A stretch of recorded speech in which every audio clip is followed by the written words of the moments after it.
Bom, boa tarde a todos. Eu sou Silvio Canuto, eu sou pró-reitor de pesquisa da Universidade de São Paulo. Sejam todos bem-vindos a mais um webinário.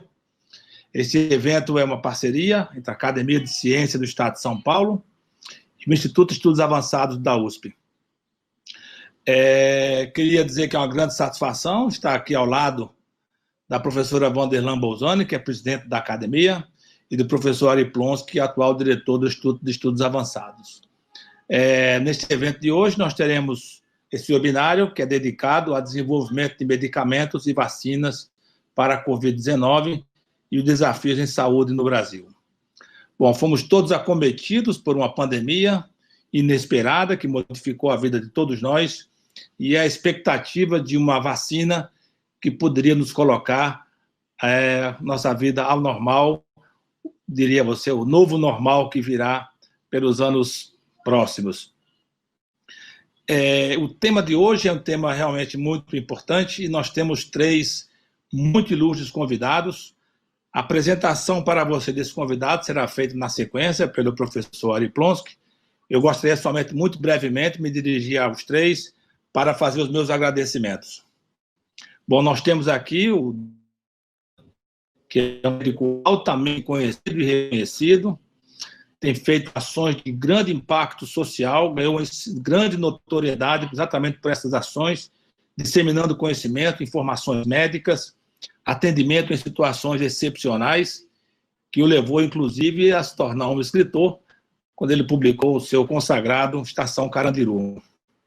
É uma grande honra ter o professor Dr. Drauzio Varela aqui conosco, dizer que é um misto de satisfação e honra, e agradeço muito por ter aceito o convite. Temos também o Dr. Dimas Covas, que é professor titular da Faculdade de Medicina da USP em Ribeirão Preto, pessoa dedicada enormemente à questão do Centro de Terapia Celular, ele é o diretor do Centro de Terapia Celular, ele é atualmente o diretor do Instituto Butantan, e está no Centro de Contingenciamento do Estado de São Paulo, portanto, prestando um serviço de altíssima qualidade e importância.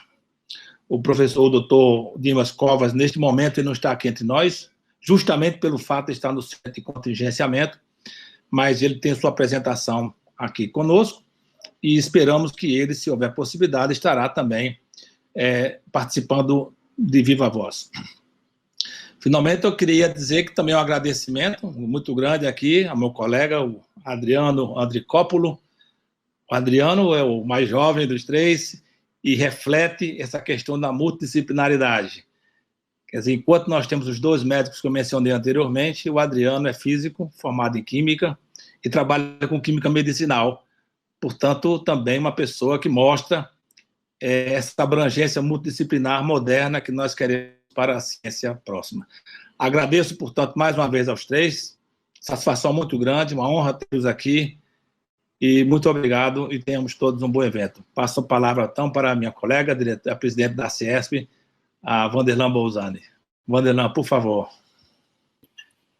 Uma boa tarde a todos, é uma grande satisfação estar novamente nesses webinários que foram programados, envolvendo o Instituto de Estudos Avançados, a Pró-Reitoria de Pesquisas da Universidade de São Paulo e a CIESP.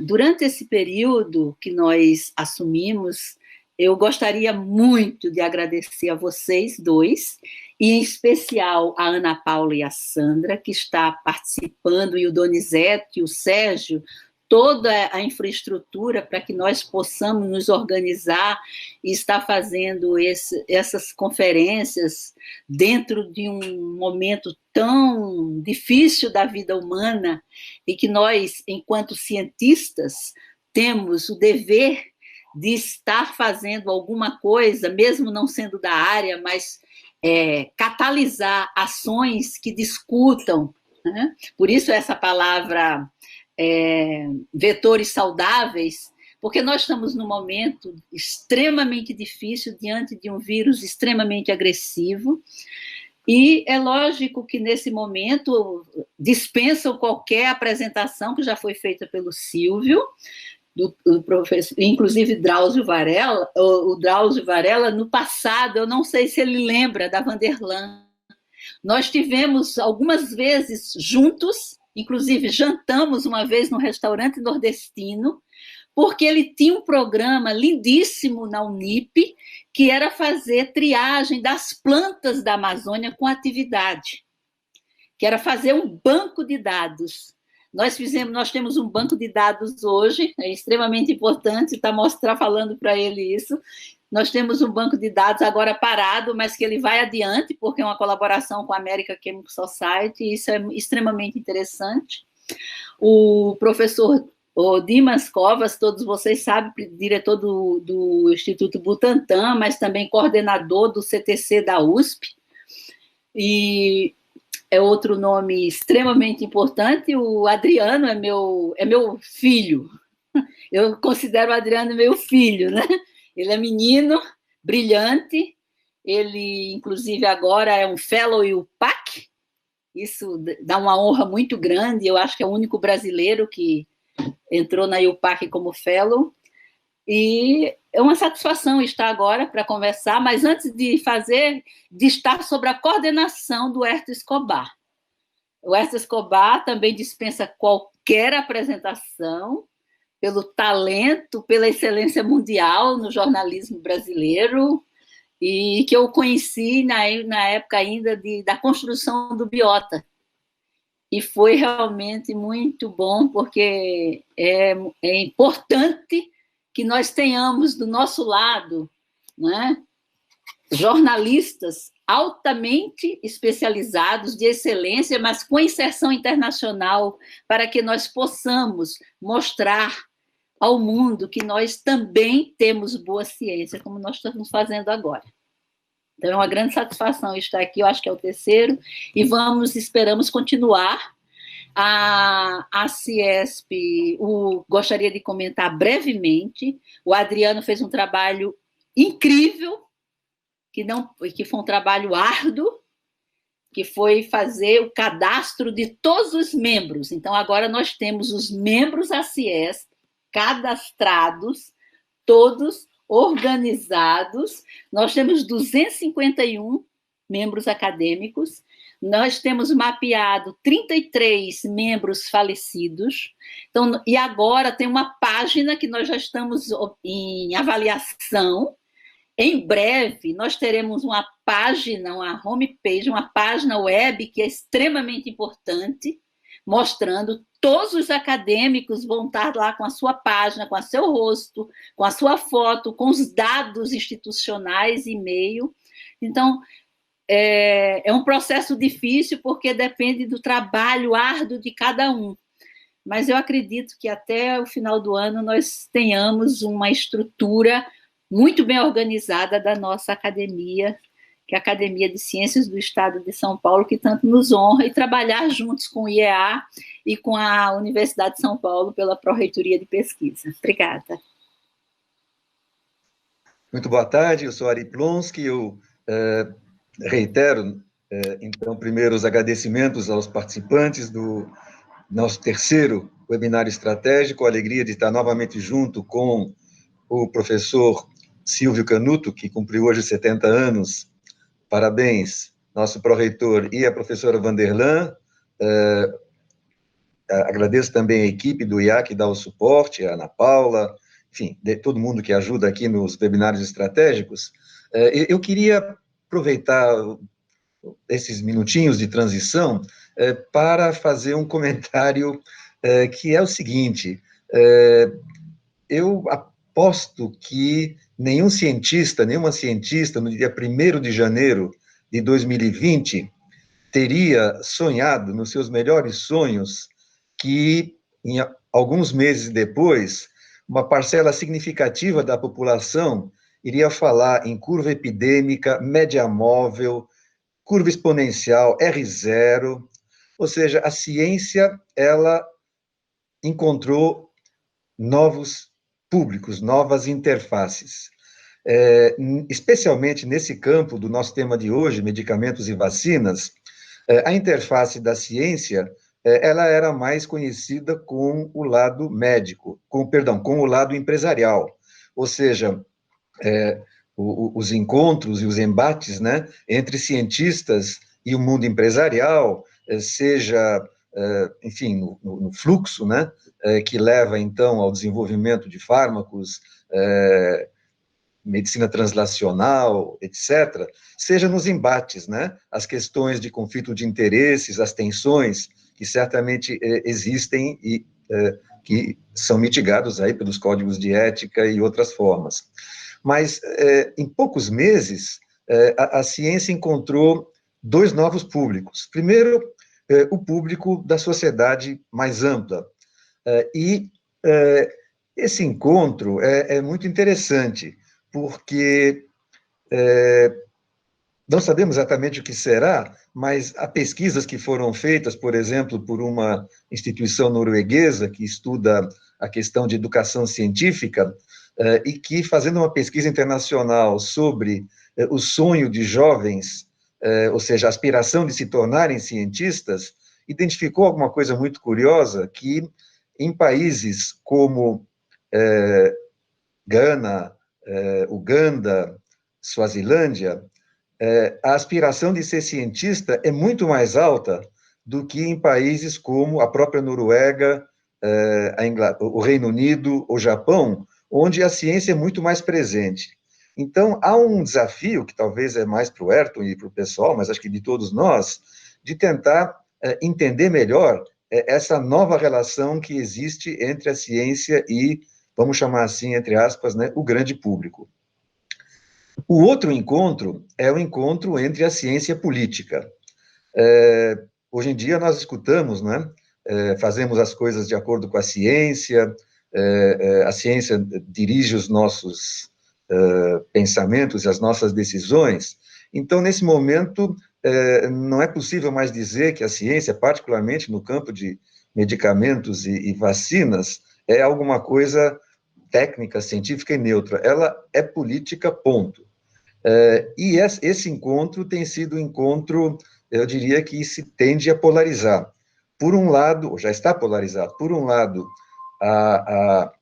vamos dizer assim, a defesa forte das decisões políticas baseadas na ciência, e, por outro lado, um conjunto muito expressivo de ataques à ciência de todas as naturezas, que também já são conhecidas e ficam cada dia mais claras.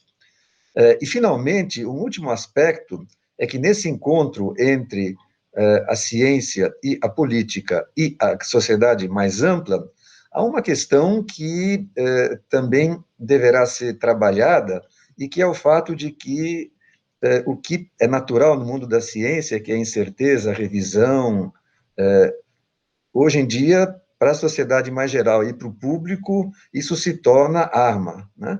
Arma de quem desqualifica ou de quem qualifica, fonte de dúvida numa sociedade que busca certezas para entender o que é incerteza. Enfim, eu acho que esse é um campo que a gente precisa explorar, e desde já eu convido os parceiros, a Pró-Reitoria de Pesquisa e a Academia de Ciências do Estado de São Paulo, para a gente mais adiante refletir sobre esse assunto, mas só queria dizer que o campo, então, de medicamentos e vacinas é talvez o campo onde esses novos encontros se tornam muito evidentes, e, portanto, nós temos, nesse momento, passando a bola para o Ayrton, nós temos três figuras notáveis, né, que vão nos trazer esse tema, e eu acho que também, se puderem, trazer um pouco esse contexto, né, não só científico e técnico, estrito sensu, mas também do encontro com esses diversos públicos novos que a ciência tem. Está comigo agora. Bom, muito boa tarde a todos. Agradeço muito o convite aí da PRT, a Ciesp e EA para moderar, né, apresentar esse webinar. Uma grande honra com convidados tão ilustres e velhos conhecidos também. Obrigado, Vanderlan.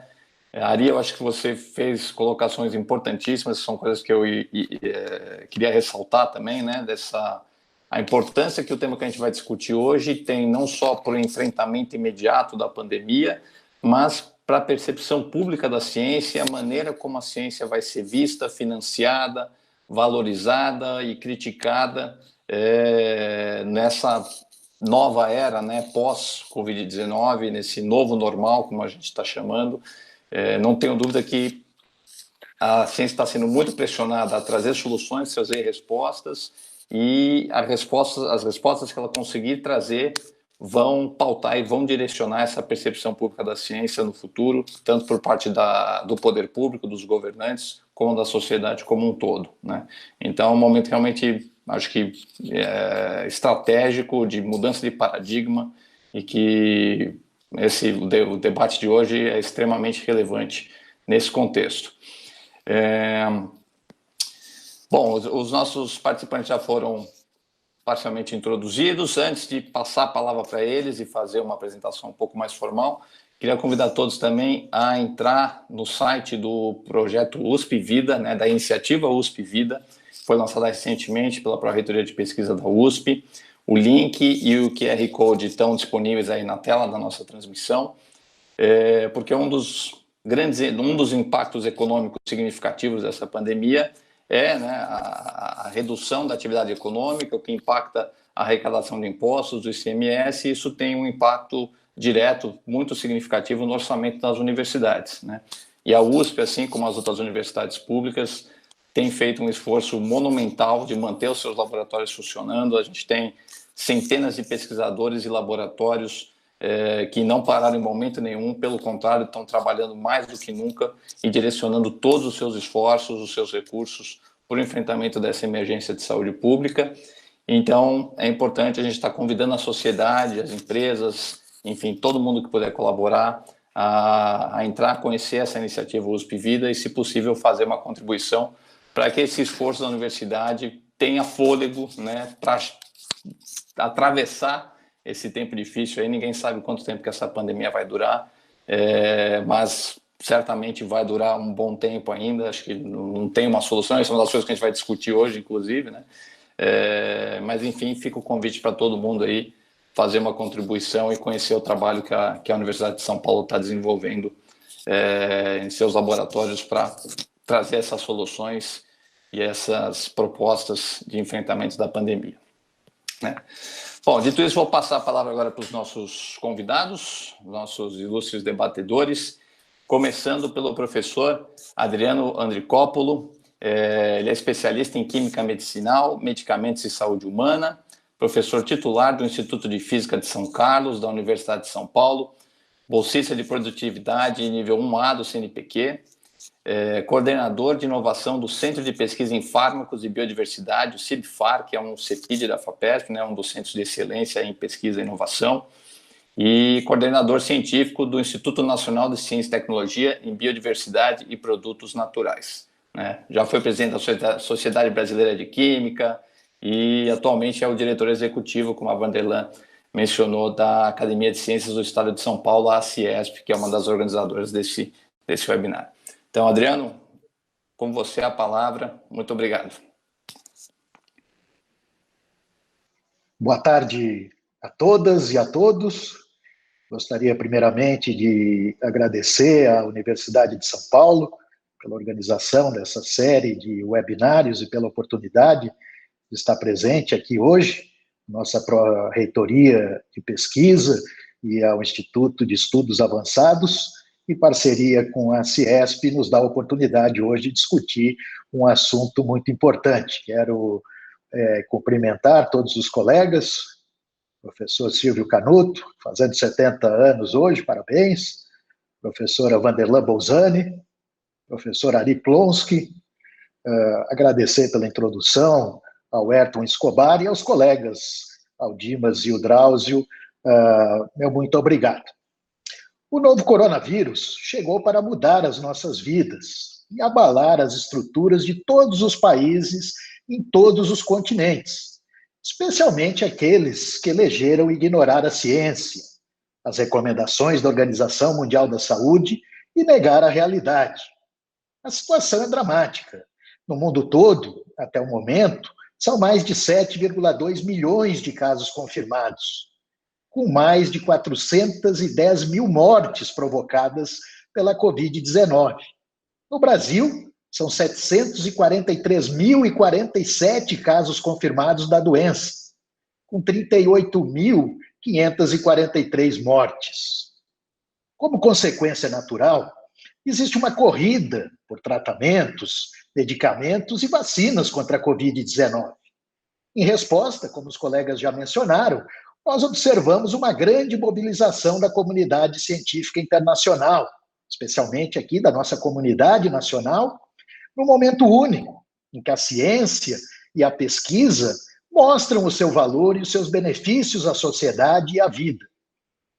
Eu vou mostrar brevemente como funciona esse processo de desenvolvimento de novos medicamentos para a Covid-19 e quais são as principais novidades até o momento.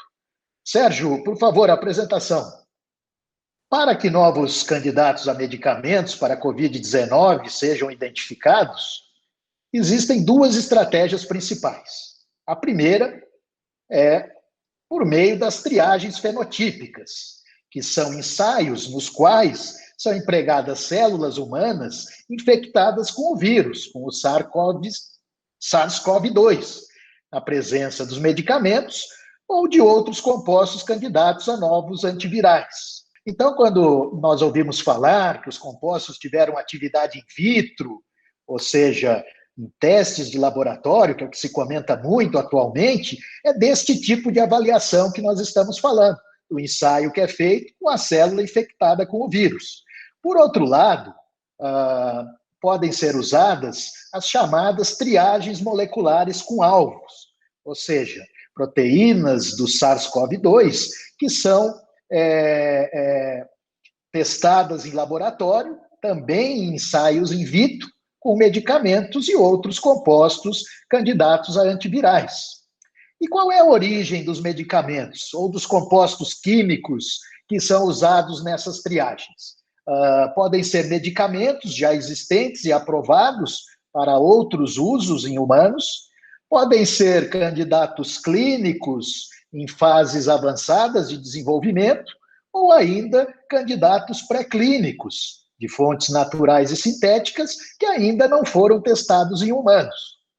O desenvolvimento de medicamentos a partir do zero representa hoje uma iniciativa impraticável como resposta imediata para enfrentar esse desafio global, porque o processo ele pode levar de 10 a 15 anos entre as suas principais etapas, que são descoberta e desenvolvimento.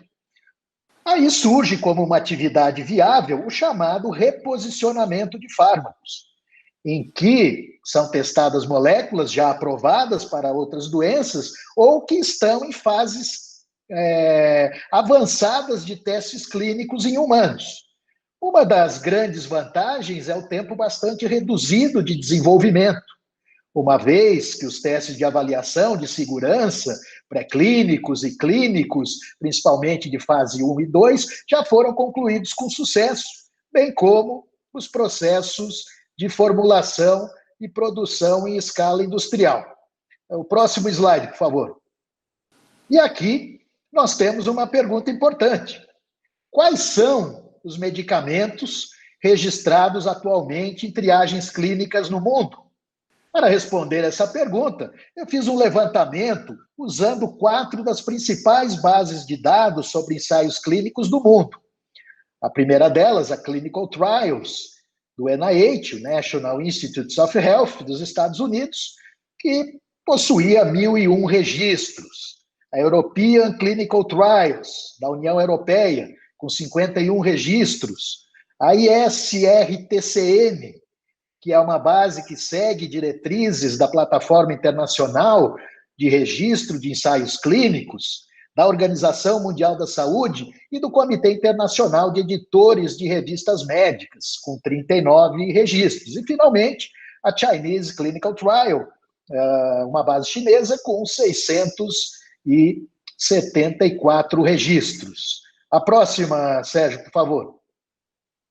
E nós chegamos, como resultado dessa análise cuidadosa, foram mais de 1.700 registros de análises clínicas que foram avaliados, nós descobrimos que existem atualmente, sendo testados em humanos, 153 medicamentos, que estão divididos em classes terapêuticas dessa forma: antivirais com 26 candidatos, anticâncer com 18, imunossupressores com 14, antihipertensivos com 13, temos 11 antiparasitários e 12 anti-inflamatórios.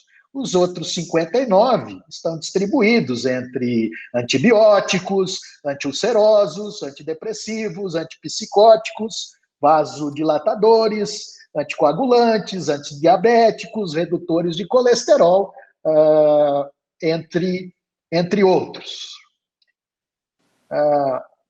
A próxima, Sérgio, por favor.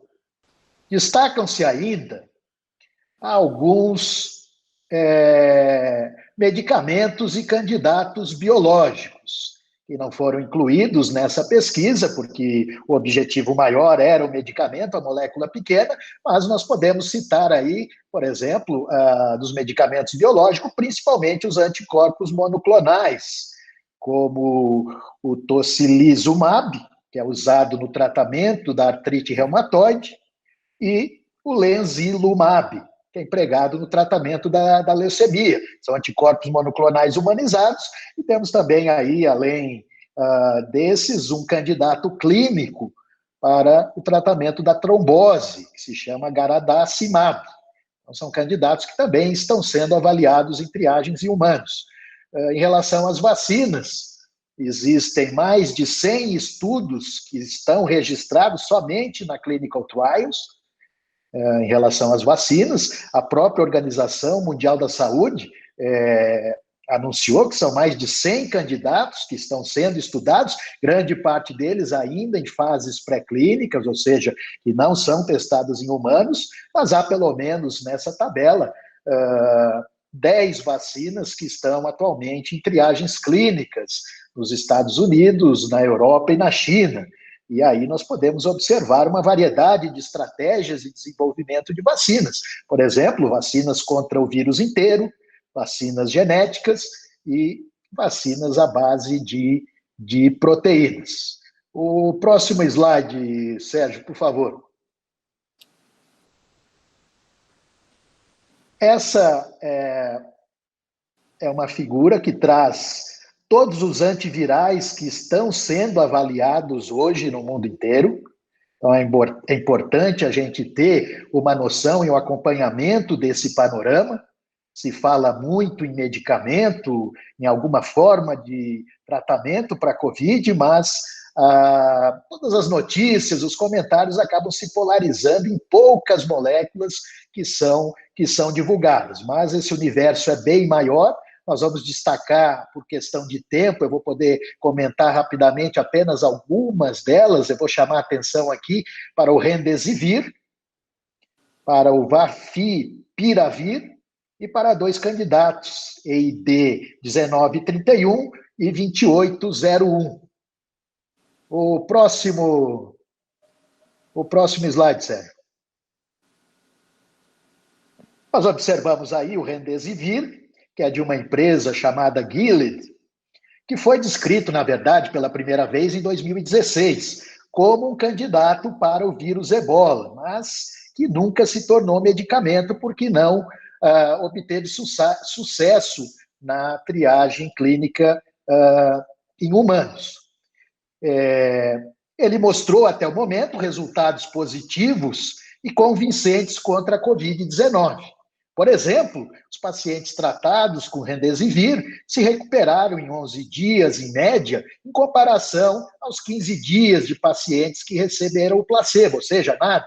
Embora os resultados sejam modestos em relação ao que seria o sucesso almejado, por exemplo, 100% de eficácia, que representasse uma solução completa e definitiva, nós devemos observar que esta é uma prova conceitual importante. Esse exemplo, ele é fundamental em indicar o caminho para evidenciar os efeitos clínicos benéficos para a saúde, e aqui eu estou falando de segurança e eficácia, de um novo candidato ao medicamento para a Covid-19. Ou seja, o Remdesivir consegue, em vivo, bloquear esse vírus. A próxima, Sérgio, por favor. Quando a gente analisa o Remdesivir, e aí é a nossa área de atuação, a química medicinal, nós temos que revelar alguns segredos químicos e biológicos que essa molécula tem para combater a Covid-19. Aqui entra a ciência, de fato. O Remdesivir é o que nós chamamos de profármaco, ou seja, uma forma inativa do medicamento que, após ser administrada ao paciente, deve ser metabolizado dentro da célula, liberando a sua forma ativa, uma substância química modificada, chamada aí de GS 441524, que é fosforilada dentro das células para incorporação ao RNA, inibindo assim a ação da RNA, polimerase dependente de RNA, que está mostrada aí nesse esquema como RDRP. Como resultado, ocorre o chamado bloqueio da transcrição de RNA e a diminuição da produção do RNA viral. Duas novidades que são importantes que a gente comente hoje são os compostos EID2801 e o EID1931. Brevemente, eles se assemelham ao Remdesivir e atuam na mesma enzima viral, mas diferentes dele, que sofre com um problema sério, que ele tem que ser administrado somente por via intravenosa. Esses dois compostos, os dois IDs, podem ser tomados por via oral na forma de comprimidos. Então, eles estão agora em análise, um deles já vai entrar em triagem clínica em humanos. Se forem seguros e eficazes, poderão ser grandes avanços no combate da Covid. Recentemente, eu acho que todos ouviram falar, o governo russo anunciou a liberação de um medicamento chamado Favipiravir, que aparece citado em pelo menos 23 registros de triagens clínicas do clinicaltrials.gov. Agora deve ficar muito claro que, no entanto, não há ainda evidências científicas sobre a sua eficácia que justifique essa indicação de uso. Informações preliminares apontam que há alguma modificação na estrutura desse medicamento para melhorar suas propriedades antivirais. No entanto, os detalhes, mesmo que sejam de grande interesse mundial, ainda não foram compartilhados pelo governo russo. Os ensaios teriam sido realizados, na verdade, um grupo pequeno de pacientes, sem a divulgação dos protocolos usados, o que, obviamente, gera uma série de dúvidas sobre as garantias de sucesso, mas é o que temos até o momento. A próxima, Sérgio, por favor. Esse slide mostra todos os antiparasitários que estão em testes em humanos hoje para a Covid-19, é um slide bastante interessante. Nós temos um predomínio aí notável de antimaláricos. Podemos citar aqui a artesiminina, que foi descoberta para o tratamento da malária na década de 70 e rendeu para a doutora Yo-Yo Tu o Prêmio Nobel em Medicina e Fisiologia em 2015, muitos anos depois da descoberta. E esse Prêmio Nobel ela compartilhou com dois pesquisadores, o irlandês Campbell e o japonês Omura, que descobriram a ivermectina, que é utilizada no tratamento de doenças tropicais negligenciadas, principalmente a oncocercose e a filariose linfática. E nós não vamos poder deixar de falar sobre a dupla cloroquina e hidroxicloroquina. O próximo, Sérgio, por favor. Essa dupla aí está sendo bastante estudada, muito comentada no momento. Ela aparece em primeiro lugar no número de triagens clínicas em andamento hoje no mundo. São mais de 40 registros somente no Clinical Trials. É um tema muito polêmico e atual, mas vamos deixar claro aqui. Os benefícios desses medicamentos para o tratamento da Covid-19 nunca foram demonstrados em nenhum dos resultados divulgados pelas melhores revistas científicas do mundo. Adiciona-se que eles nunca foram aprovados como antiviral, embora tenham apresentado in vitro aquele primeiro ensaio que eu falei, no começo dessa apresentação, uma atividade ampla contra uma série de vírus. Uma das grandes iniciativas internacionais hoje de triagens clínicas, que se chama Recovery, que é dos sistemas de saúde do Reino Unido e da Universidade de Oxford, revelou agora, muito recentemente, um grande estudo que mostra, uma vez mais, que os medicamentos não têm eficácia, não apresentam benefício no tratamento da Covid-19. Portanto, não há evidências científicas para o seu uso em pacientes com manifestações, sejam das formas leve, moderada ou grave da doença. Ainda existe o agravamento do seu uso, né, que pode representar graves riscos à saúde, por conta dos chamados efeitos adversos, como o prolongamento anormal do intervalo QT e o risco de arritmias ventriculares, além das perigosas interações medicamentosas, que tem um monte de química e biologia envolvida, então, quando esse medicamento é administrado para os humanos. A próxima, por favor, Sérgio. Eu vou finalizar essa minha apresentação colocando aqui uma provocação para o Ayrton e para todos os colegas desta mesa a respeito do futuro. Depois de fazer todas essas análises, entender bem o que nós temos hoje em termos de medicamentos, de candidatos que podem chegar para nos auxiliar no combate dessa doença, nós observamos o seguinte, que no espaço hoje ocupado pelos fármacos reposicionados, a probabilidade de uma grande eficácia no tratamento da doença é relativamente baixa. E provavelmente não haverá mudanças com esses medicamentos em estudo, mesmo que eles possam ser bastante úteis, por exemplo, individualmente ou em conjunto. Essa é uma provocação que eu vou deixar para a gente discutir um pouquinho mais com o avanço aí das discussões, porque nós temos que olhar para o futuro, olhar como as triagens fenotípicas vão poder ajudar a achar novos candidatos, por que não usar a biodiversidade brasileira para que a gente possa identificar novos compostos e uma metodologia baseada, então, em ligantes dos alvos moleculares que deve ganhar força, então, para que tenhamos inovação química, inovação farmacêutica no tratamento dessa doença. Então, eu agradeço essa oportunidade inicial e devolvo a palavra para o Ayrton Escobar. Legal, muito obrigado, Adriano, pela ótima apresentação aí. Enquanto você falava, eu vi aparecer a imagem aí do professor Dimas Covas.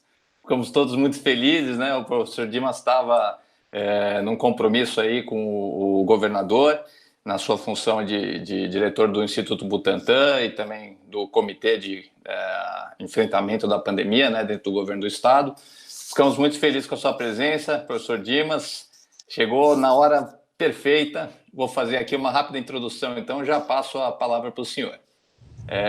Professor Dimas Covas é especialista em hematologia, professor titular da Faculdade de Medicina de Ribeirão Preto, da Universidade de São Paulo, diretor do Instituto Butantan e coordenador do Centro de Terapia Celular, o CTC, também é um CEPI de FAPESP, diretor-presidente da Fundação Hemocentro de Ribeirão Preto e coordenador do Instituto Nacional de Ciência e Tecnologia em Células-Tronco e Terapia Celular, um dos INCTs do governo federal. E atualmente coordena o Centro de Contingência da Covid-19 do governo do Estado de São Paulo.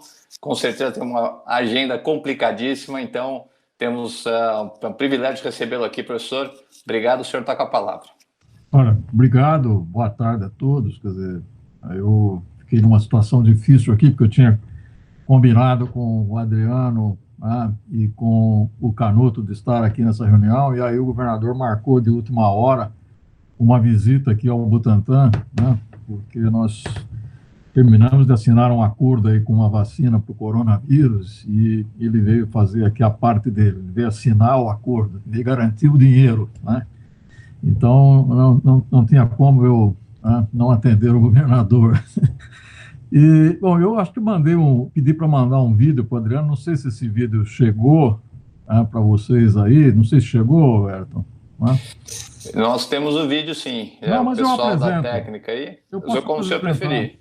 Eu posso apresentar de novo. Quer dizer, o vídeo foi muito rápido e eu vou procurar aqui minha apresentação e eu vou fazer a apresentação se houver tempo, né? Então, veja, isso aqui é só para fazer Na realidade, eu imaginei que eu poderia começar falando, né?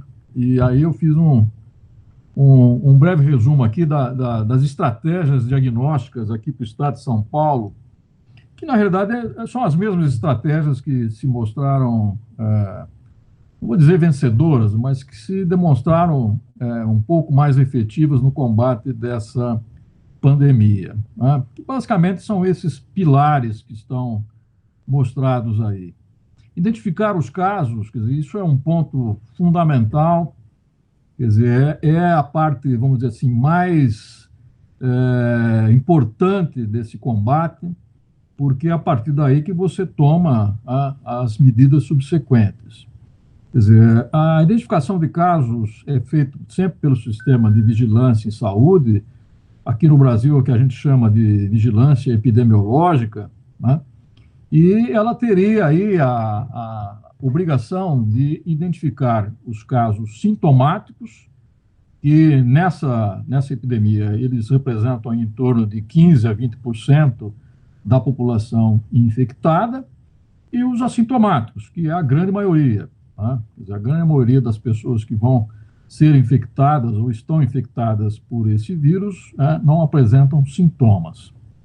Do ponto de vista dos indivíduos sintomáticos, quer dizer, o nosso sistema hoje de notificação é um sistema relativamente antigo, é um sistema que eu declaro para vocês que ele é de 20 anos atrás, né?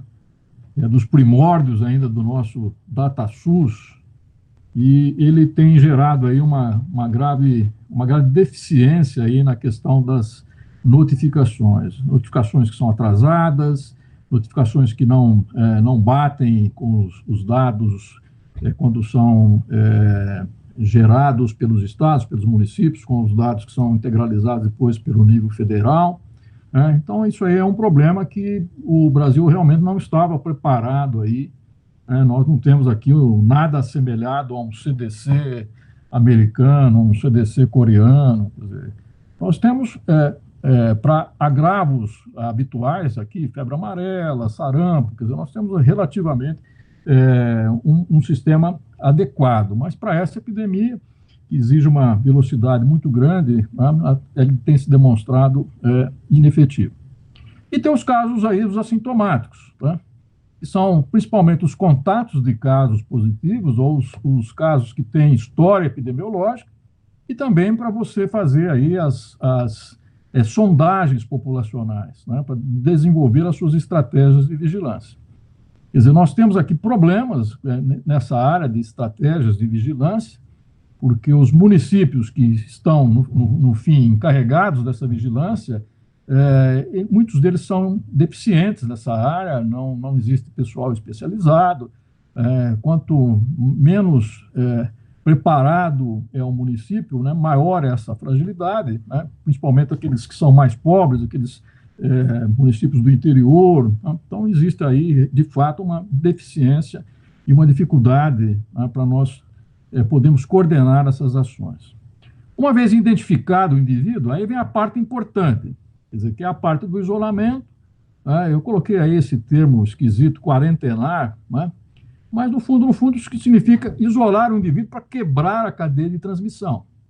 Quer dizer, se nós sabemos quem é que está infectado, quem é que teve contato com o indivíduo infectado, pelo isolamento nós quebramos a cadeia de transmissão e, portanto, influenciamos diretamente no desenvolvimento da epidemia, né? E aí são as maneiras tradicionais aí de isolamento, o isolamento domiciliar, que é o mais frequentemente mencionado, né? E em outros países foram feitos os centros de isolamento, tá? Aqui no Brasil nós não fizemos nada comparável a isso. Os centros de isolamento seriam instalações provisórias, grandes tendas, e alguns países fizeram alugando hotéis para colocar as populações, principalmente as populações mais vulneráveis, economicamente mais vulneráveis, na presença de um surto grave, com grande número de casos. O terceiro pilar seria os testes, né? Nós precisamos para apoiar essas duas visões anteriores, esses dois pilares anteriores, nós temos que testar. Quer dizer, aí precisamos ter uma rede de laboratório eficiente. Isso não existe ainda no Brasil, de uma forma geral, porque o teste é um teste específico, um teste novo, embora exista experiência. Quer dizer, são testes principalmente moleculares, no caso do vírus, da identificação do vírus, e o outro teste são os testes sorológicos. Né? Então, esses testes eles nos ajudam a definir as estratégias e a traçar aí um panorama, uma fotografia da epidemia, né, com os seus diversos componentes, né, a transmissão, o efeito dos controles, enfim, é uma parte importante que só muito recentemente nós estamos conseguindo resolver. E assim mesmo, ainda não em nível nacional. Aqui no estado de São Paulo, sim, há um encaminhamento para a solução desses problemas, mas no Brasil é um grande problema. O outro pilar é o pilar da rede de assistência médica, é o cuidar do indivíduo infectado, e aí são os leitos, né, os leitos de UTI, principalmente, e os leitos de suporte para os indivíduos infectados. Isso aqui também é outra deficiência, né? O Brasil, com exceção de alguns estados, o número de leitos de UTI por 100 mil habitantes é muito baixo, e nós sabemos que pelo menos 5% aí dos indivíduos que têm sintomas vão precisar de uma internação. E uma parte substancial desses, em torno de 30% a 40%, vão precisar de UTI e de intubação. Daí a importância dos respiradores. Né? E o último pilar é a prevenção. Né? Prevenção, e aí, necessariamente, as vacinas. Né? Então, é o pedacinho aqui que me caberia abordar. Eu vou ser bem rápido nesse tópico. Nesse momento, nós temos algumas vacinas em andamento, eu vou mostrar lá, e algumas promissoras. Isso aqui é só para demonstrar os números de ontem, né? Que o Brasil está progredindo rapidamente aí nesse placar, nesse placar medonho, né? Hoje nós já somos o segundo e o terceiro em número de óbitos, e vamos ultrapassar o Reino Unido na próxima semana, seguramente, em termos de número de óbitos. Tá? Isso aqui é um outro também dado de ontem, que mostra o número de casos diários aqui no Brasil. Tá? Nós já estamos batendo recordes, né? Chegando aí a 1.600, 1.500 casos. E notem aqui, né? Notem aqui, quer dizer, nos fins de semana, né? No Brasil o vírus tira a folga, né? Quer dizer, sábado e domingo o vírus tira a folga, porque o sistema de notificação para, né? Então não tem registro. E aí na segunda e terça-feira sempre tem a computação dos casos do fim de semana. Mas mesmo assim a tendência é nítida, quer dizer, existe uma média móvel acelerada, né? E aqui interessante esse ponto aqui, né, que coincidiu com essa mudança aí de estratégia de notificação do Ministério da Saúde. Quer dizer, vamos ver se isso aí se mantém, se é isso mesmo, né, mas isso preocupa muito. Essa é a curva de mortalidade do estado de São Paulo, também a média móvel ela é ascensional, né? Ontem nós estávamos com 9.500 mortes, esse aqui é o número de mortes por dia, né? Também mostra aí uma curva ascensional, né? E aí nós chegamos nas vacinas, né? Que é o ponto que nos interessa. Quer dizer, a Organização Mundial de Saúde ela mantém uma página onde ela atualiza a questão das vacinas em desenvolvimento, e esse dado também é um dado de ontem, né, que havia 136 vacinas em desenvolvimento e 10 vacinas em fases de estudo clínico, que é o que interessa. Né? E aí a distribuição, uma distribuição, né, dos diversos tipos de vacina. Quer dizer, vacinas baseadas em vírus, em vetores virais, vacinas de ácidos nucleicos, que é um desenvolvimento recente, mas que ainda não tem demonstração de eficácia, uso de proteínas, né, de proteínas do vírus, né, que também é o maior número, né, e que é promissor, mas ainda não temos também nenhuma evidência de efetividade. Né? E dentro dos vírus aqui, os vírus inativados e os vírus enfraquecidos, né, que é a estratégia tradicional de produção de vacinas, E aqui são essas 10 vacinas, né? São essas 10 vacinas que estão, e vocês vão ver aqui que muitas já em fase 2, fase 3, né? Quer dizer, uma boa parte delas já em fase 2, e eu vou chamar a atenção para uma vacina aqui, que é essa vacina chinesa, né? Produzida por essa companhia aqui, Sinovac, né? Que é uma vacina que está em fase 3, e essa fase 3 será feita aqui no Brasil, né, pelo Butantan. Quer dizer, o Butantan tem uma grande experiência em estudos clínicos. Ele fez o estudo clínico da sua vacina de dengue, que é um dos maiores estudos já feitos aqui no Brasil, com 17 mil voluntários, um estudo clínico que já encerrou a inclusão, e nós já estamos indo para o 2º ano de acompanhamento, né?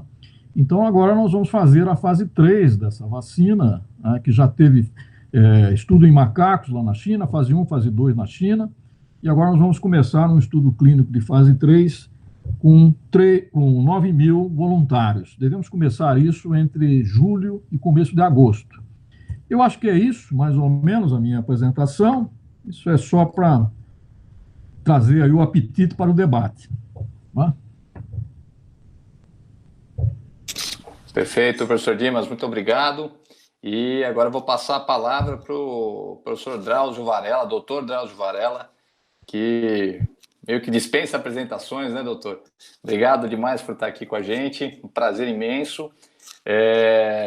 Vou apresentá-lo começando, ressaltando que o senhor é médico formado pela USP, né? Então, tudo começou aqui na Universidade de São Paulo. E o professor Drauzio, todos o conhecemos das suas publicações, das suas participações na televisão. Ele também no YouTube agora, né, um comunicador de ciência totalmente multimídia. Dr. Drauzio é médico cancerologista, pesquisador e escritor. Foi um dos fundadores do curso Objetivo, onde lecionou química durante muitos anos. Conhecido por suas campanhas contra o tabagismo, foi também um dos pioneiros no tratamento da AIDS no país. Na Rede Globo faz um trabalho extremamente muito reconhecido de comunicação da ciência e sobre temas de saúde, e trabalhou em pesquisa científica com projetos, pesquisa de plantas da Amazônia, na organização de extratos para testes experimentais em células tumorais e bactérias resistentes. Então, Dr. Drauzio aí com uma bagagem tanto na área de pesquisa quanto de comunicação e de lidar com políticas públicas na área de pesquisa, ciência e saúde. Dr. Drauzio, muito obrigado pela presença. A palavra está com o senhor agora. Muito obrigado, gente.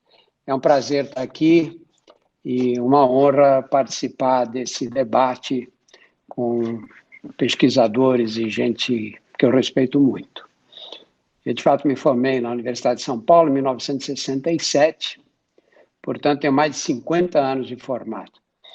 E venho trabalhando nessa área, além da área clínica, eu sou oncologista de formação e de carreira, e venho trabalhando nessa área de divulgação pelos meios de comunicação, de divulgação científica pelos meios de comunicação de massa. Eu fui envolvido nessa epidemia porque sempre me envolvem nessas coisas. Fui envolvido anteriormente na epidemia de AIDS também. E nesta epidemia fui envolvido basicamente porque fui escolhido para ser um dos 7 profissionais para tentar distribuir essa doação que o Banco Itaú fez de R$1 bilhão. E nós temos, a partir daí, nos reunido todos os dias, os 7, das 7 às 9 da manhã, discutindo para onde vai esse dinheiro. E aí temos acompanhado o que acontece com a epidemia e de que jeito ela está se desenvolvendo. O fato é que nós entramos na epidemia de um jeito muito confuso, né? Nós teríamos tido tempo de nos preparar melhor, porque a doença veio da Ásia, veio para a Europa, passou pelos Estados Unidos, chegou aqui, nós tivemos algum tempo. A verdade é que não foi muito tempo também, não é? Porque a gente veio conhecer a epidemia quando ela chegou na Itália. Essa é a realidade, né? Quando ela estava na China, especificamente, as informações eram muito precárias. Quando chegou na Itália, que a gente sentiu o que ia acontecer. Mas veja, os Estados Unidos, que investem 20% do PIB deles, o que dá aí uns 3 trilhões e tantos de dólares, que é mais do que o dobro do PIB brasileiro, os Estados Unidos pegaram Nova York, os hospitais de Nova York não tinham máscara, porque 90% das máscaras cirúrgicas vinham da China.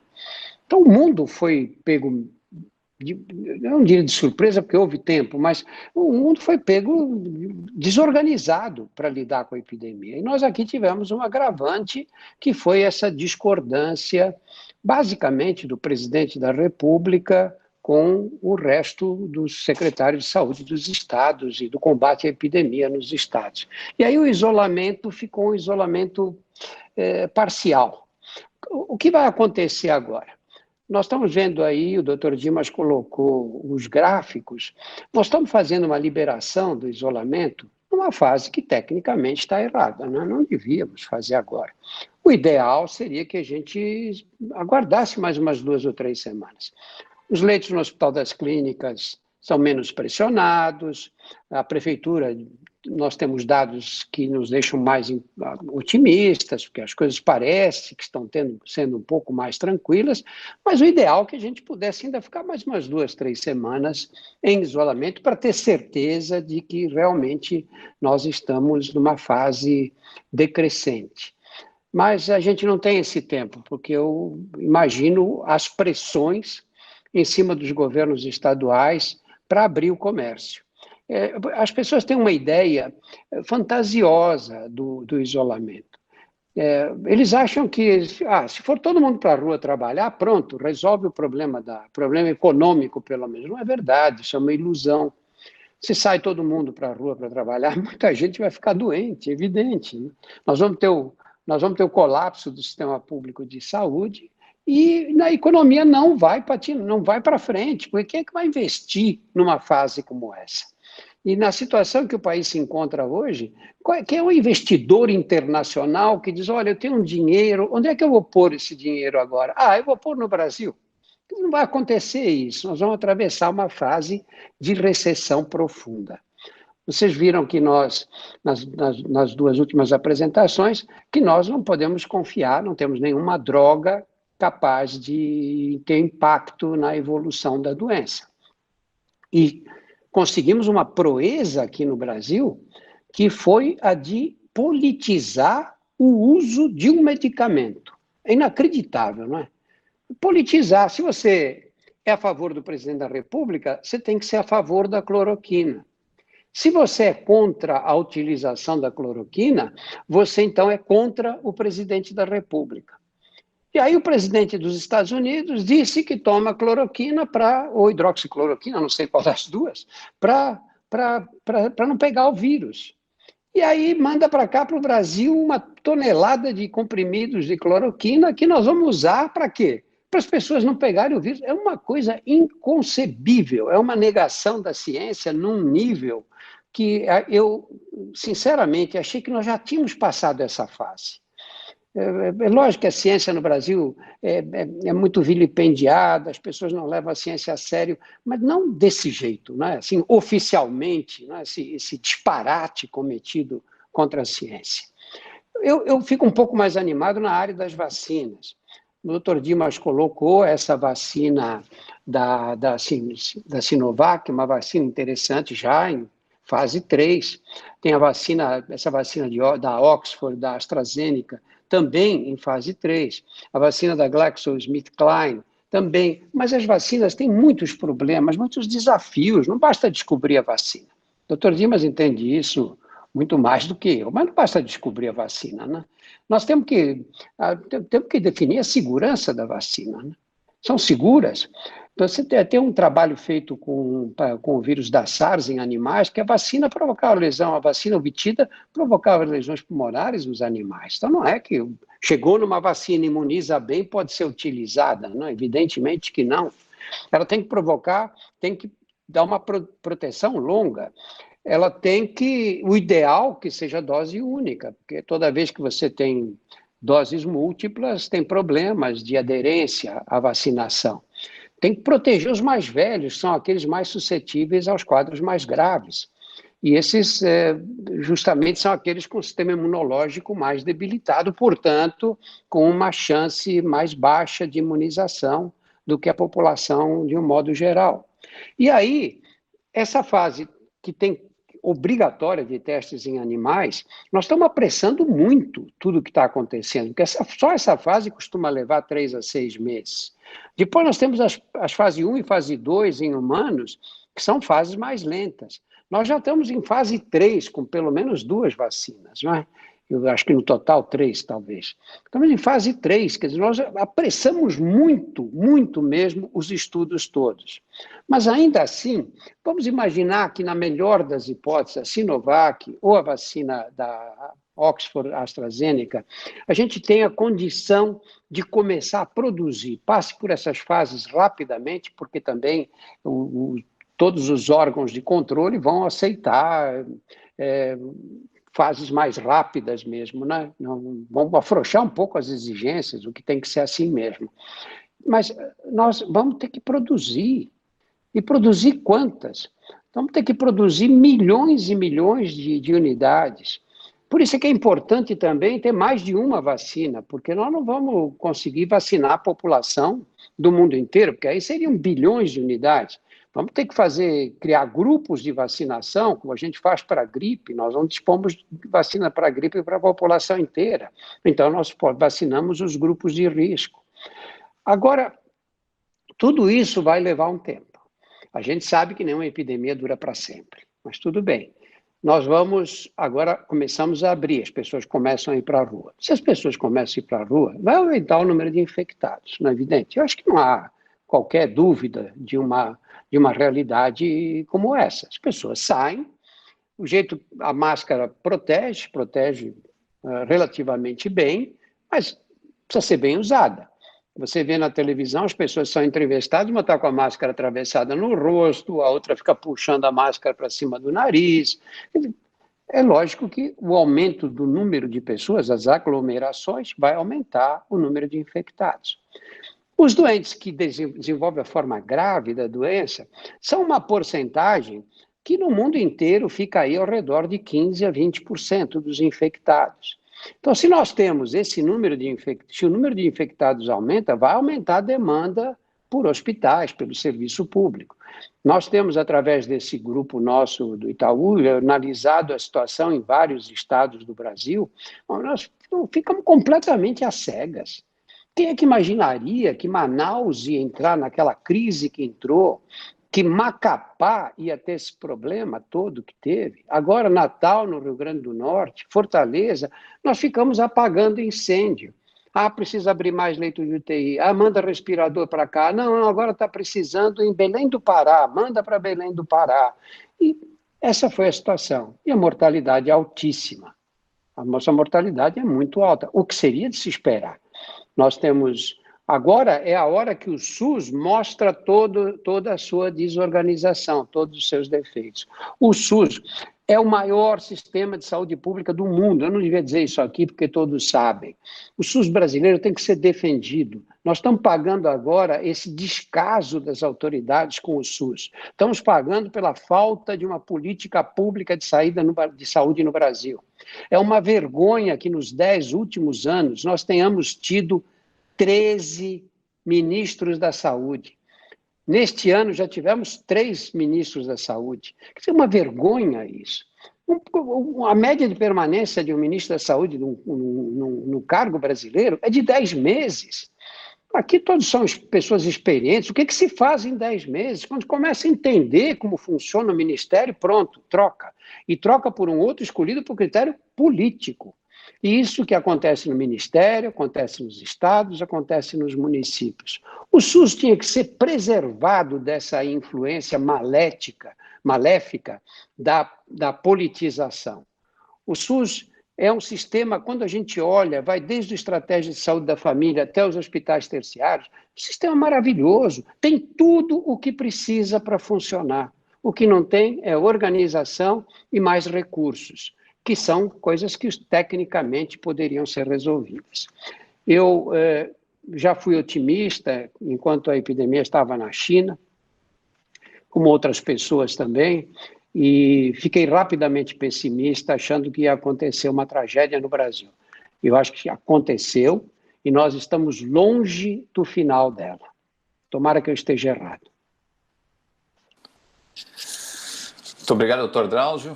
Esperamos realmente que o senhor esteja errado, mas acho que os indicadores, no momento, são de que o senhor está certo. Bom, vamos dar início aqui ao debate. Já tem algumas perguntas chegando pela internet. Eu vou começar aqui com uma pergunta enviada pelo professor Josué de Moraes, coordenador do Núcleo de Pesquisa em Doenças Negligenciadas da Universidade de Guarulhos, que casa muito bem com um tema que eu já tinha na lista aqui para colocar no debate, que muitos de vocês também já mencionaram aí. O professor pergunta, bom, ele diz, a minha linha de pesquisa é com verminoses, doenças negligenciadas, sou um defensor da abordagem de reposicionamento de fármacos, no entanto, tenho uma certa preocupação na busca por medicamentos em um momento agudo como esse que estamos vivendo. Ele pergunta para o professor Adriano, especificamente, na extrema ansiedade de buscarmos um medicamento para o tratamento da Covid-19, não estamos pulando etapas importantes, especialmente no tocante à segurança e eficácia? Não corremos o risco de gerar informações de baixa confiabilidade? Na sua visão, quais as perspectivas e eventuais consequências para a sociedade? E aí acho que vale a gente jogar, né, nesse mix aí dessa pergunta essa questão da retratação do trabalho no Lancet, né, que dava apoio ao não uso da hidroxicloroquina, e percebeu-se que o trabalho tinha uma série de deficiências, o banco de dados que serviu para a elaboração do estudo, os dados não eram acessíveis, enfim, o trabalho foi retratado, se gerou uma grande polêmica e tumultuou ainda mais e polarizou ainda mais essa discussão em torno da cloroquina e da hidroxicloroquina. E claramente houve uma pressa para publicar esse trabalho, faltou uma curadoria mais cuidadosa, né? Então, acho que conectando com o que o professor Josué está perguntando, como é que a gente acelera, né, a ciência, as pesquisas, para gerar resultados de uma forma muito mais rápida do que seria o normal, sem comprometer o rigor científico e a confiabilidade dos resultados, né? Como é que estratégias vocês veem para conseguir um equilíbrio aí nessa urgência e cuidado, né, no desenvolver das pesquisas? Primeiramente, eu cumprimento o professor Josué, e a pergunta, de fato, ela é muito pertinente, ela é importante, porque, embora seja pouco conhecida do público em geral, essa estratégia de reposicionamento de fármacos não é nova. Um exemplo importante é a zidovudina, conhecido AZT, desenvolvido originalmente para o tratamento do câncer e que foi aprovado para o tratamento do HIV/AIDS lá em 1987. Um outro exemplo bem conhecido é a sildenafila, o famoso Viagra, primeiro tratamento eficaz por via oral para disfunção erétil, isso em 1998, e que foi originalmente desenvolvido para o tratamento da doença arterial coronariana na década de 1980.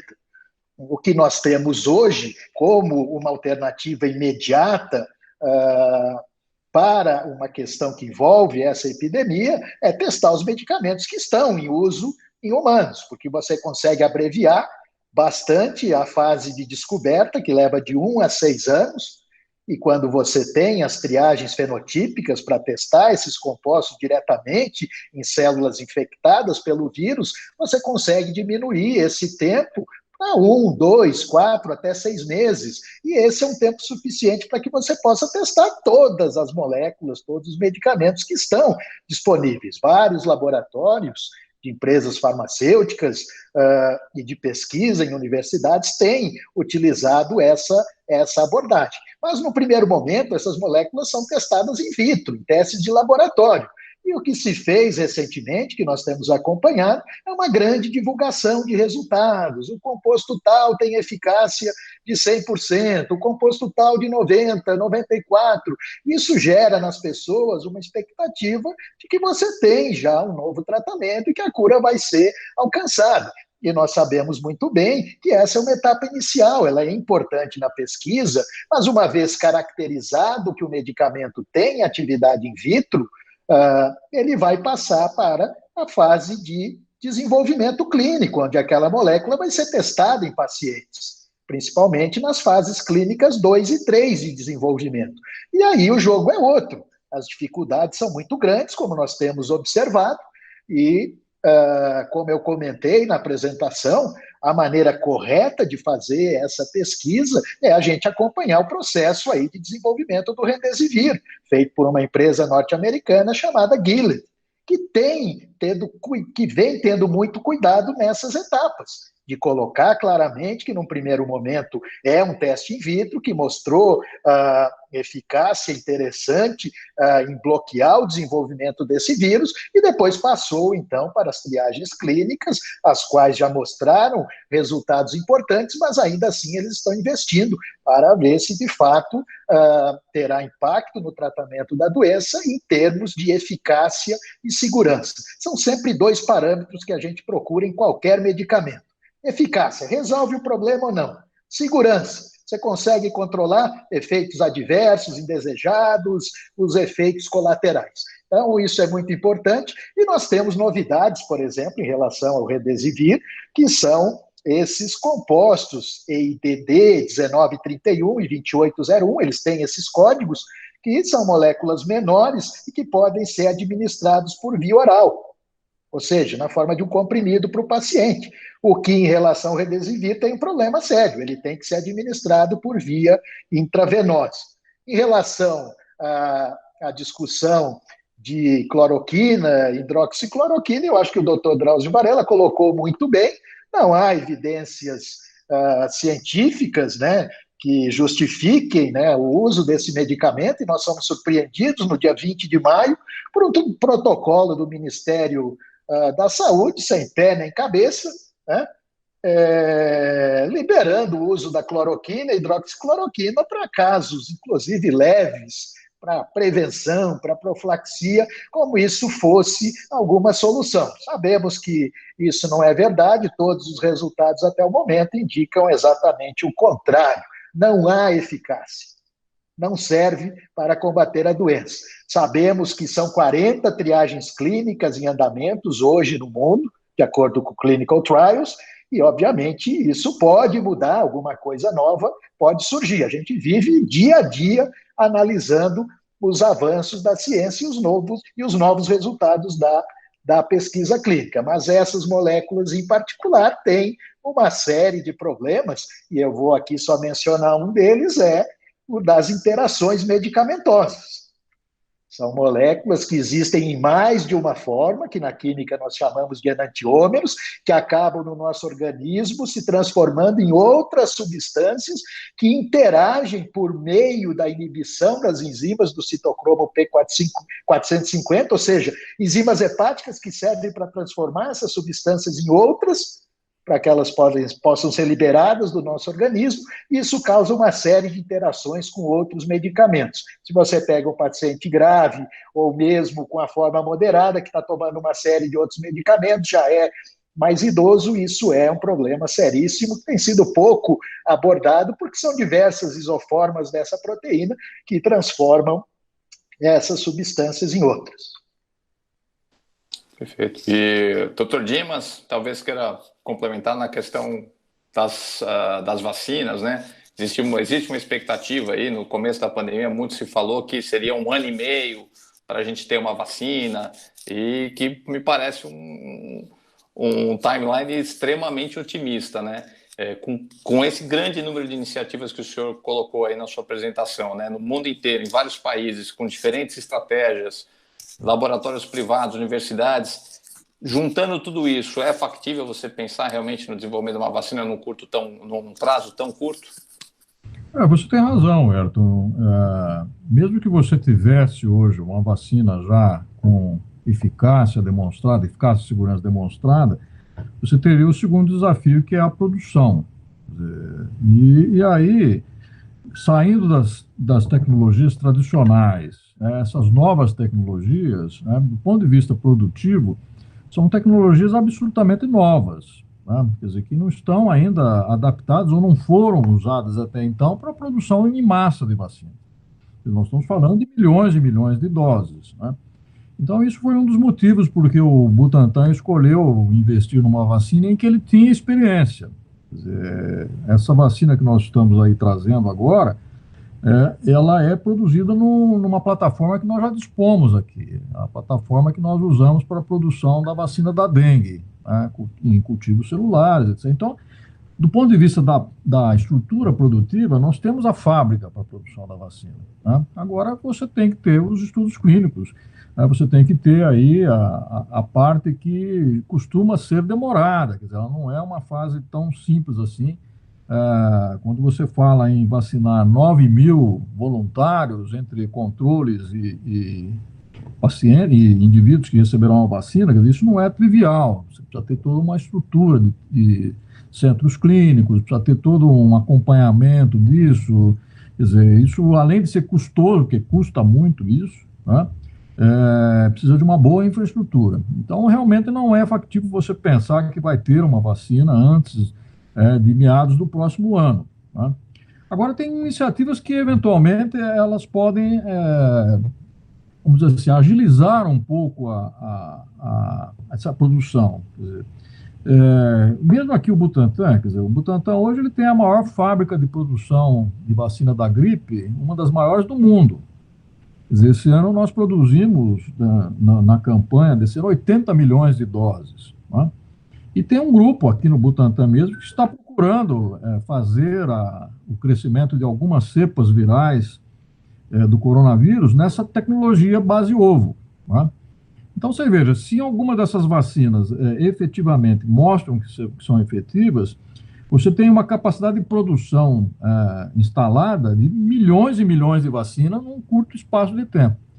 A única questão é essa, né? Se é nesse intervalo que você vai demorar para testar a eficácia e a segurança da vacina, tá? Eu não vejo antes de meados do próximo ano que vamos ter uma vacina em massa. Podemos ter lá algumas vacinas sendo testadas aí, ousadas em um volume maior, né? Mas não em massa, né? Não creio que essa vacina será para essa onda epidêmica. E nem sei se será necessário, né? O Drauzio, que tem aí uma grande experiência, né? Quer dizer, outras epidemias de coronavírus acabou levando praticamente ao controle local da disseminação. Então, não sabemos se esse vírus vai se cronificar, né? Se vai se comportar como um vírus da influenza, que volte sazonalmente, né? E se isso acontecer, já existem algumas projeções, quer dizer, se eventualmente ele se tornar sazonal, a próxima epidemia deverá ocorrer lá para o 23, 24, né, em grandes proporções, né? Então, até lá, sim, nós vamos ter uma vacina disponível, vamos ter boa parte aí das pessoas vacinadas. Mas, nesse momento, ela vai ser de pouca utilidade, né, para o combate dessa onda epidêmica. Certo. E, doutor Drauzio, quais as suas expectativas aí para a evolução da pandemia, as respostas que a ciência vai conseguir trazer? E retomando um pouco a essência aqui da pergunta do professor Josué, como é que o senhor vê aí uma fórmula para achar um equilíbrio entre a urgência, né, que se cobra da ciência para produzir resultados e conseguir produzir esses resultados sem dar um passo maior do que a perna e acabar produzindo resultados não tão bons, que acabam sendo um tiro pela culatra, digamos assim, do ponto de vista da confiabilidade e da percepção pública da ciência? Eu acho que o Dimas colocou bem a situação, né? Na verdade, eu também nem sei se essa vacina vai ser, quando estiver pronta e produzida em larga escala, de modo a se tornar acessível para milhões de pessoas, se ela será útil. Porque você vê os demais coronavírus, o coronavírus da SARS, o da MERS, apareceram e desapareceram. Nós temos aí 4 coronavírus que provocam resfriados comuns, esses sim ficam rodando, mas é possível que a gente desenvolva imunidade permanente ou duradoura para eles. Eu acho que essa epidemia vai passar antes de nós dispormos de vacinações para todos. Você vê, pega uma população completamente virgem, como a aqui de São Paulo, do Brasil. você vê que o número de casos começa agora a diminuir, né? Manaus já tem vaga nos leitos, Belém do Pará, São Paulo já se encontra numa situação melhor hoje. Os casos estão diminuindo lentamente, sem que nós tenhamos tido nenhuma intervenção da ciência, além do isolamento, além da demonstração de que o isolamento realmente é uma arma importante. Agora, você imagina, ainda que a gente tenha assim, uma rapidez muito grande nesses estudos de fase 3, e a gente consiga ter uma vacina aí para setembro, outubro, será que vai ter um impacto muito grande? Será que os casos aí em setembro, outubro já não vão acontecer num número pequeno? E aquelas pessoas que nós vamos vacinar, lógico, mas elas de qualquer forma não pegariam mais, não seriam mais infectadas? Eu acho que a ciência está respondendo muito rapidamente mesmo. Acho que mais rapidamente impossível. E com uma tecnologia, o vírus foi sequenciado imediatamente, praticamente, surgiu, já foi sequenciado. Se a gente comparar com outras epidemias do passado, com a epidemia de AIDS, os casos começaram a surgir em 1981 e foi descoberto que se tratava de um retrovírus em 1983. Aí, depois de 2 anos mais, foram buscar nas prateleiras do NCI, nos Estados Unidos, o AZT, que era uma droga sem utilidade para câncer, mas que veio para AIDS. E nós começamos a ter um tratamento eficaz no começo de 96, praticamente. Quer dizer, nós levamos 5 anos e consideramos aquilo um avanço científico maravilhoso. Em 5 anos identificamos o vírus, descobrimos medicamentos e agora temos medicamentos de alta potência. Não é? A gente ficou muito orgulhoso desses 5 anos. Agora é tudo acontecendo numa velocidade vertiginosa. Né? De repente pega os países, morre gente, tem que adaptar UTIs. Olha, o SUS deu uma demonstração de agilidade impressionante no Brasil. A gente fala, não, mas tem gente... Não, tudo bem, mas olha o que se fez, quantas UTIs foram montadas. UTI exige tecnologia. A resposta foi a resposta da ciência mesmo, que diz, olha, como é que faz, como é que você monta, como é que organiza, como é que treina equipes. Foi uma resposta muito, muito rápida, insuficiente, infelizmente, dadas as proporções do problema. Mas eu acho que vai ficar claro dessa experiência toda, vão ficar claras 2 conclusões. A primeira, a importância do SUS. E segundo, a importância da ciência. Porque a sociedade agora quer o quê? Ela quer vacina, ela quer medicamentos, ela quer respostas, ela quer tratamentos para não morrer ninguém da família. É isso que a sociedade quer. Então, está no momento que nós, ligados ao mundo científico, e vocês que estão na academia, nós nos comunicarmos com a sociedade, explicar para a sociedade didaticamente qual a importância da ciência. Se nós não tivéssemos informações científicas nesse momento, o que aconteceria? Quais seriam os riscos?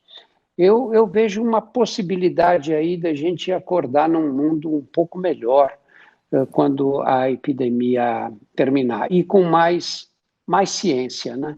Mais ciência e menos sobrenatural, né?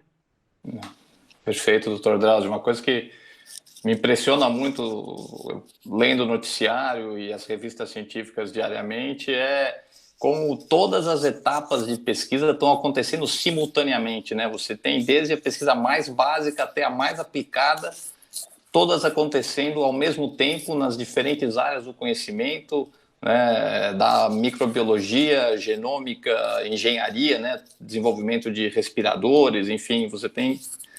Concordo plenamente com o senhor, a resposta da ciência tem sido monumental, é que a sociedade acaba enxergando só a resposta definitiva, né, ela quer a cura, a pílula que vai solucionar o problema. Isso a gente não tem ainda, mas quer dizer, tudo que está sendo feito, toda a resposta que é possível dar hoje, só é possível graças à ciência e ao esforço, claro, dos profissionais de saúde. Vou encaminhar aqui agora uma pergunta do professora Tatiana Martins, da Universidade Federal de Goiás. Professora Tatiana, obrigado aí por acompanhar o evento. ela faz uma pergunta um pouco mais específica, que é a respeito da nitazoxanida. Adriana, me ajuda a pronunciar esse nome aí. Enfim, perdão, gente. Que ela trabalha com essa droga, diz que ela tem resultados muito mais animadores do que a hidroxicloroquina, por exemplo, mas não tem sido muito debatida. Então, Adriano, o que você pode dizer aí sobre essa molécula, por favor? Berton, para facilitar a sua vida, esse é o famoso Anita, que foi muito comentado aí na mídia nos últimos tempos. É um composto que está nessa lista dos 11 antiparasitários que eu mostrei, ou seja, já está registrado para triagens clínicas. Foi muito divulgado um teste no qual essa substância mostrou uma atividade in vitro, ensaio celular, era aquilo que a gente estava comentando antes, foi uma questão importante do professor Josué e ganhou repercussão na mídia, com o ministro de Ciência e Tecnologia falando também numa molécula que chegaria ao mercado em 2 meses, que acabou não contribuindo muito, né, na repercussão dessa notícia em relação, de fato, ao que se tem. Então, é um medicamento que é mais um dos candidatos e que a gente aguarda os resultados das triagens clínicas, e o que eu pude acompanhar em alguns relatórios iniciais é que em pacientes graves não há eficácia comprovada. Parece que não traz benefícios também, mas, obviamente, nós temos que aguardar os resultados finais dessas triagens em relação específico a essa substância, nitazoxanida, a famosa Anita. Obrigado, Adriano. Dr. Dimas, está com a gente ainda? Vou colocar uma pergunta aqui, aí para o professor Dimas, Dr. Drauzio certamente pode comentar também. Quer dizer, o Estado de São Paulo, todos os estados, na verdade, já estão começando a implementar medidas de flexibilização, né, das regras de distanciamento social. A gente começa aí a sair da toca, né? O Dr. Drauzio colocou na apresentação dele que ele acha isso muito prematuro, e o senhor Dimas, o senhor colocou aí, listou uma série de gargalos e desafios que a gente ainda tem de capacidade de testagem, de sistemas de notificação, capacidade de isolamento, de fazer o contact trace, né, por exemplo. Então, com todos esses gargalos que a gente tem, como é que a gente consegue sair dessa quarentena de uma forma segura? Olha, eu tenho respondido essa pergunta de uma forma muito, muito fácil, muito simples. E nesse momento nós estamos querendo saber como é que nós vamos entrar na epidemia, no pico da epidemia, que é o que se aproxima, você está entendendo? Quer dizer, nós temos feito a modelagem epidemiológica com um grupo de professores da USP, da Unicamp. Quer dizer, e nesse momento a grande pergunta é o seguinte: qual que vai ser o comportamento da velocidade, da taxa de contágio nesses próximos 15 dias? Porque até então nós conseguimos esticar a epidemia. Quer dizer, mesmo com essa taxa meia-boca, que eu chamo taxa meia-boca, né? Porque, você vê, nós tivemos taxas efetivas aqui no município de São Paulo. No interior, praticamente não houve grandes mudanças, né, antes e depois das medidas. Tem essa análise com uma certa frequência, e você vê, antes das medidas, essa mobilidade por celular aí era em torno, naturalmente, quer dizer, a cidade se movimentando, o comércio, era em torno de 38% a 40%. Quer dizer, com a suspensão das aulas, isso subiu para 43%, 44%. E aí, adicionalmente, alguns municípios, em algum momento, chegou a 50%, mas voltaram.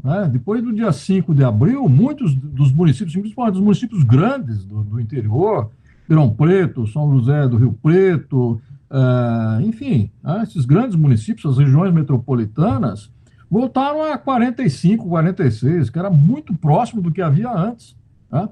Portanto, agora eles estão enfrentando a onda, né? Quer dizer, a circulação de pessoas levou, obviamente, há um aumento da taxa de contágio, que era baixo, porque a epidemia foi introduzida mais tardiamente lá, tinha poucos vírus circulantes, mas aí a coisa está mudando de patamar agora.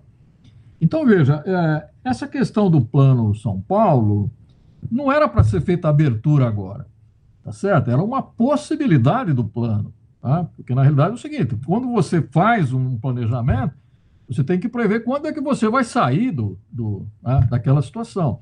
Mas nenhum especialista, nenhum infectologista, nenhum epidemiologista fala para você que você pode sair com curva em ascensão. Quer dizer, isso não faz muito sentido, você está entendendo? E no estado de São Paulo, nós não temos nenhuma curva em descenso. Quer dizer, a região que foi melhor controlada foi a região do município, né? Mas mesmo aqui a curva ainda está crescendo, numa velocidade muito mais lenta, obviamente, mas ela está crescendo. Se você abre, você de novo propicia a circulação e aí você vai ter a chamada, o segundo pico, né? Quer dizer, você está estimulando isso. E aí tem a segunda parte, né? Não, mas nós estamos comprando leitos, nós estamos pondo UTI, nós estamos pondo respiradores. Ok, mas isso tem um limite, né? Quer dizer, você não pode simplesmente achar que quando você abre o comércio, né, as pessoas vão ter adesão às regras que você colocou. Quer dizer, não, eu vou abrir 20% do shopping. Né? Então, eu vi lá em Santos, abriu 20% do shopping. Quer dizer, realmente não entrava muita gente no shopping. Mas do lado de fora tinha uma fila quilométrica, ela dava a volta ao shopping. E as pessoas acumuladas, aglomeradas, quer dizer... Né? Então, quer dizer, como é que você controla isso? Como é que você controla 20% de acesso às lojas? Quer dizer, lá dentro da loja tudo bem, você não deixa entrar, mas e do lado de fora? Você pega os ônibus, né?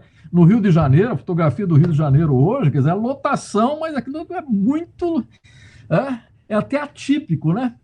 Eu vi uma fotografia do centro de Ribeirão Preto, parecia final de Copa do Mundo, tá certo? Quer dizer, as pessoas só estavam faltando com as cornetas, porque uma multidão. E aí, como é que você retorna? Tá certo? Quer dizer, as pessoas que estavam lá em isolamento, com dificuldade financeira para sobreviver, né? Bom, ok, agora acabou, vamos voltar a circular. Como é que você retorna isso? Como é que você vai convencer a pessoa que ela tem que retornar, que ela tem que voltar a se isolar de uma forma até mais enérgica? Né? Quer dizer, é difícil, você está entendendo? Então, eu acho assim que o timing dessa abertura, que muitos estão acontecendo por pressão dos prefeitos, o prefeito está em ano de eleição, quer dizer, que é outro complicador, né? Além da dubiedade de orientação para o enfrentamento da epidemia, está no meio aí uma eleição municipal que já tem data, dia 15 de dezembro. Então, os prefeitos estão em campanha. Quer dizer, vai falar para o prefeito contrariar a base dele, né? Contrariar os lojistas, contrariar os donos dos negócios, que são os financiadores. Como é que você... Então, você veja, até isso nós não conseguimos entender o momento social, o momento político e o momento da gravidade da epidemia que nós estamos vivendo. Né?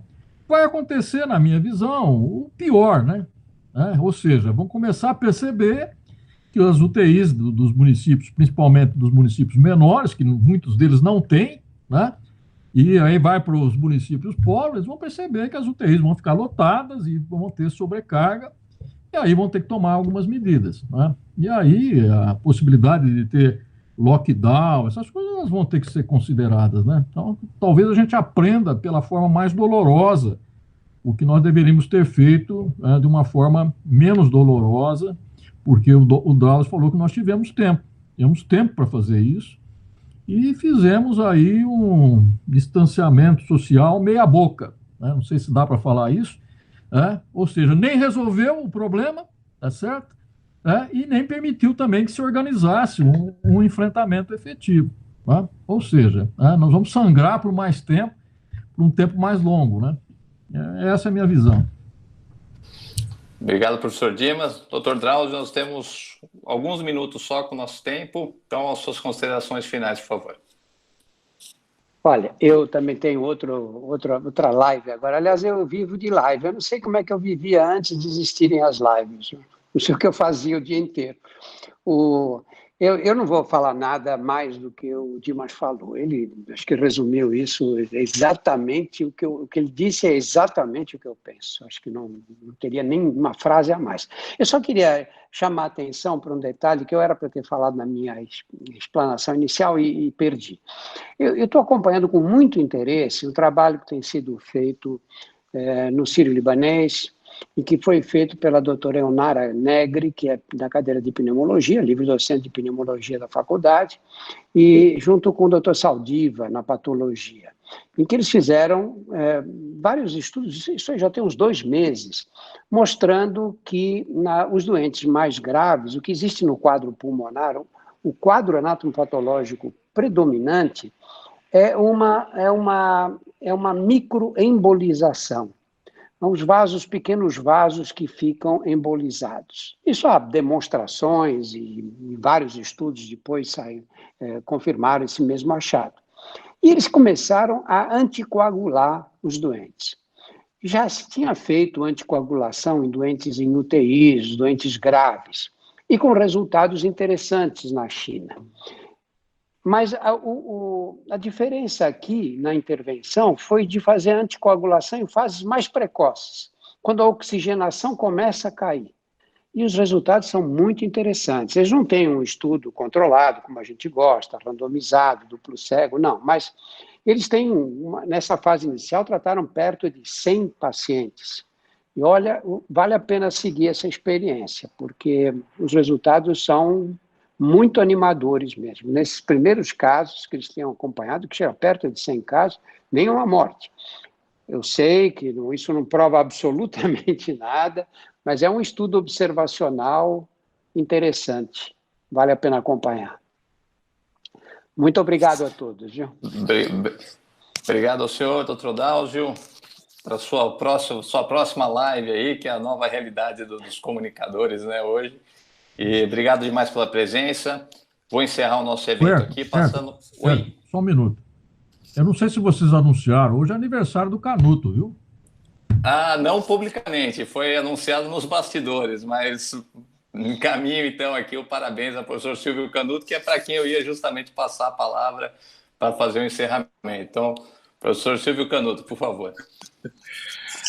Bom, muito obrigado. Realmente é um fato, na época de mídias sociais, você não consegue esconder nada, né? Então, de fato, hoje eu atinjo a bela marca de 70. Bom, eu queria aproveitar a ocasião para agradecer enormemente a todos. Doutor Drauzio Varela, agradeço muito, a honra tê-lo aqui no nosso evento. Dimas Covas, grande Dimas Covas, um prazer enorme tê-lo aqui. E parabenizá-lo também pelo excelente trabalho que tem feito no Centro de Contingenciamento do governo. O Adriano dá um exemplo do que um físico é capaz de fazer, né? Adriano, ele é físico, ele é químico e ele é químico medicinal, tudo ao mesmo tempo. É o grande exemplo do que significa ciência multidisciplinar. Jovem que já está no futuro. Agradeço a toda a parceria muito boa que nós temos aqui com a Academia de Ciência do Estado de São Paulo. Agradeço a Vanderlan Bolzani mais uma vez por essa parceria. O Instituto de Estudos Avançados aqui também com o nosso colega Ari Plonsky. Agradeço a todos enormemente. Nós tivemos um evento muito iluminador, aprendemos bastante coisa e tenho certeza que o público também apreciou bastante, aprendeu e tem uma visão já diferente do que estamos vivendo nesse momento. Muito obrigado a todos. Prazer enorme.